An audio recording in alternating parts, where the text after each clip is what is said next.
দ্রুতগতির বাউন্সার এসে লাগলো ঘাড়ে, সাথে সাথেই অজি টেস্ট তারকা ফিল হিউজ লুটিয়ে পড়লেন মাটিতে। কিছুক্ষণ পরই চলে গেলেন না ফেরার দেশে। ২০১৪ সালের সেই দুঃখজনক ঘটনার স্মৃতি আবারও ফিরল অস্ট্রেলিয়ার মাটিতেই। মাত্র ১৭ বছর বয়সেই অকালে নিভে গেল এক প্রতিশ্রুতিশীল তরুণ প্রতিভার জীবন।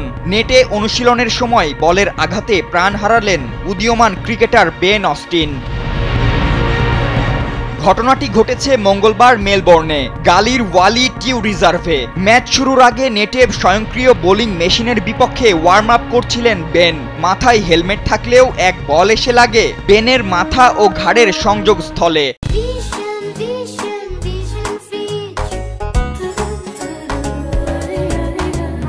সঙ্গে সঙ্গে তাকে হাসপাতালে নেওয়া হয়, গুরুতর অবস্থায় রাখা হয় লাইফ সাপোর্টে। কিন্তু চিকিৎসকদের সব প্রচেষ্টা ব্যর্থ করে বুধবারই নিভে যায় এই কিশোর ক্রিকেটারের প্রাণ।